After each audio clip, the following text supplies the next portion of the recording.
The iron gates groaned, a deep, metallic protest that echoed across the barren courtyard.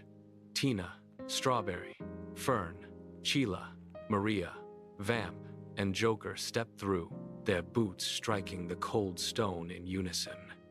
Above, the sky held no sun, trapped in a permanent, bruised twilight. Hundreds of jack-o'-lanterns drifted through the air like silent, glowing sentinels, casting long, flickering shadows that danced against the walls. The air tasted of ozone and dried earth.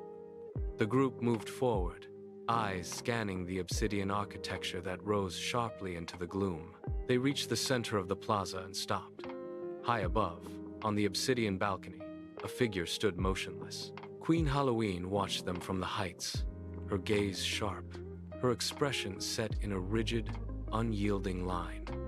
She did not move, yet her presence commanded the entire space, silencing the distant hum of the kingdom. The group halted at the base of the stairs. Looking up, the queen leaned forward, her hands gripping the cold stone railing, and the weight of her stare pressed down on them. She was waiting, and the silence stretched until she finally broke it. The queen raised a hand, pointing toward the horizon. Her voice cut through the courtyard, sharp and resonant. "The forbidden stone has been stolen," she declared. The group shifted, their attention snapping toward the direction she indicated. Far off, where the sky met the jagged edge of the kingdom, a vortex of red and black lightning tore through the clouds. It pulsed with a violent, rhythmic intensity. "The thief is absorbing its energy," the queen continued, her eyes locked on the swirling chaos. "Once the charge completes, this kingdom will be erased from existence." The air in the courtyard grew heavy, vibrating with the distant hum of the storm.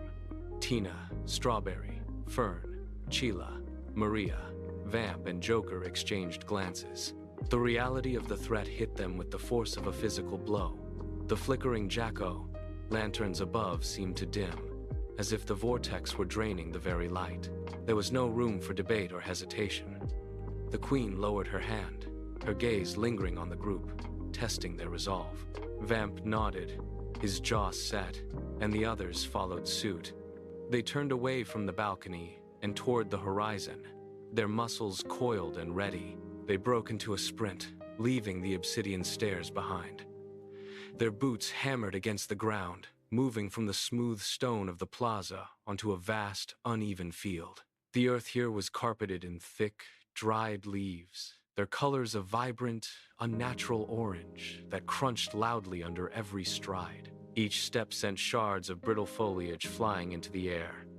The group pushed forward, lungs burning, eyes fixed on the growing vortex that dominated the horizon.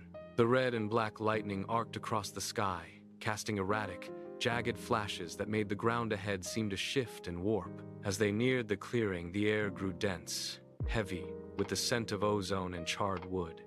Suddenly, the ground beneath them buckled. A violent tremor rippled through the soil, throwing them off balance and forcing them to skid to a halt. The earth groaned, a deep, grinding sound. In the center of the swirling vortex, the shadows began to coalesce. A massive dark shape detached itself from the lightning, rising upward. The light from the forbidden stone pulsed at its core, casting long, distorted shadows that reached out toward the group. The monster was here. The creature stood fully upright, a towering mass of shifting ink-black smoke that defied the laws of solid form. It did not just occupy the space, it seemed to consume it. The monster threw its head back, and a sound erupted from its core, a jagged, guttural roar. The impact was immediate.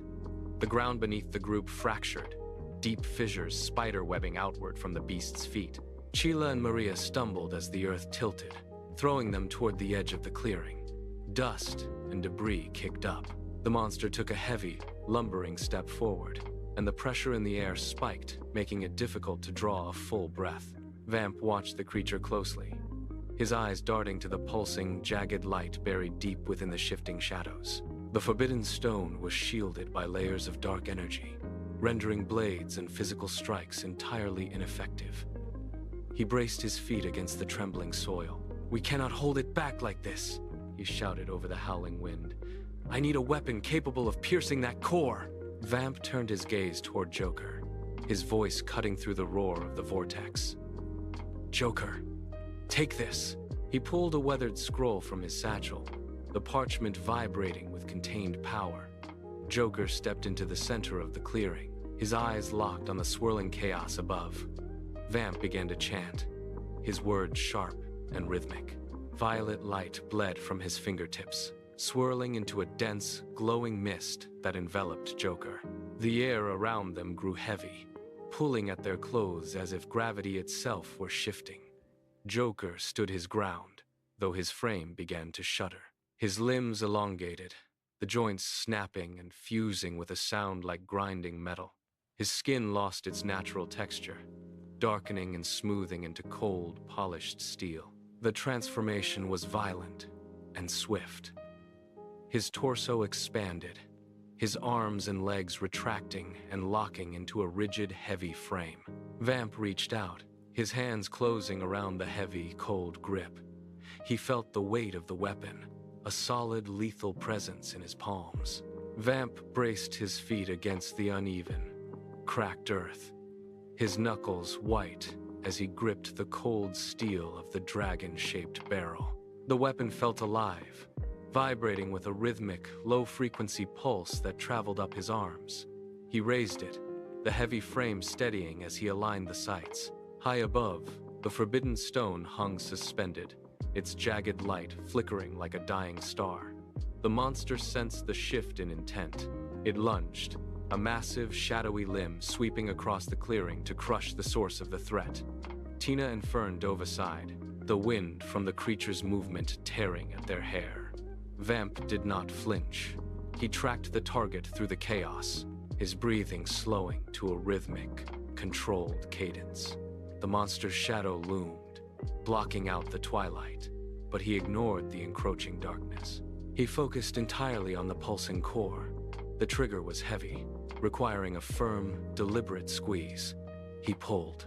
A concentrated blast of pure, searing energy erupted from the dragon's maw. The bullet struck the forbidden stone dead center. The impact was instantaneous. A blinding, white-hot flash erupted from the core, swallowing the sky and turning the twilight into a searing, featureless glare. The force of the blast sent a shockwave outward, flattening the tall grass and forcing the group to shield their eyes. For a heartbeat, the vortex hung suspended, frozen in a state of violent agitation. Then, a sharp, glass-shattering sound tore through the air. The red and black lightning began to fray at the edges, the swirling currents losing their momentum. The vortex shuddered, then buckled inward. The towering creature, caught in the center of the implosion, began to lose its form. Its shadowy limbs thinned, turning into wisps of dark smoke. It did not scream. It simply ceased to be. The core of the storm vanished, leaving behind only a faint, lingering ozone scent. High above, the forbidden stone fractured into dozens of jagged pieces. Gravity reclaimed them. The shards rained down, clattering against the dry earth. They lay scattered in the dirt, dim, lifeless, and stripped of their volatile energy. The clearing fell into a sudden, heavy stillness. The adrenaline faded, leaving behind a heavy, bone-deep exhaustion. Tina, Strawberry, Fern, Sheila, Maria, Vamp, and Joker turned away from the clearing, their boots dragging through the dirt. Every step felt like lifting lead weights. They navigated the winding paths back to the heart of the Eve Kingdom, moving in a silent, rhythmic shuffle. The palace gates loomed ahead, a welcome sight against the twilight sky. They bypassed the grand halls and headed straight for the royal baths. The air inside was thick, humid, and smelled of minerals and damp earth. Steam curled in heavy ribbons toward the vaulted ceiling. They reached the edge of the central pool, where a thick, bubbling green slime churned slowly. It was viscous, glowing with a faint, bioluminescent light. One by one, they stepped over the stone lip and sank into the liquid. The slime clung to their skin, warm and dense, providing immediate resistance to their movements. They leaned back against the smooth, curved walls of the basin. The heat seeped into their joints, loosening the knots of tension in their shoulders and backs. They did not speak. They simply let the heavy, viscous fluid support their weight, watching the steam swirl above them as their breathing slowed to match the steady pulse of the bath. The heavy lethargy of the recovery period slowly gave way to a restless, playful energy. Tina reached out and tossed a small, carved gourd across the surface of the green slime, watching it bob and spin. Strawberry swiped at it, missing, and splashed a wave of the viscous liquid onto Fern. The silence of the bathhouse shattered into laughter. They began to invent games, using the floating lanterns and the smooth stone edges of the pool as markers. Joker challenged Sheila to a contest of endurance, holding his breath while submerged in the bubbling fluid, while Maria and Vamp kept score by stacking smooth pebbles on the edge of the basin. The competitive spirit acted as a catalyst, pulling them further from the memory of the vortex. They moved with newfound agility, their earlier exhaustion replaced by the thrill of the game. Every splash, every shout, and every clatter of stones echoed against the vaulted ceiling, filling the space with life. They traded stories of the fight, but the details were already losing their sharp, terrifying edges, turning into tales of a challenge overcome. The bond between them tightened with every shared victory and every playful jab. They ignored the passage of time, focusing entirely on the immediate joy of the competition. The permanent twilight outside the palace windows remained unchanged, but inside, the atmosphere had shifted entirely.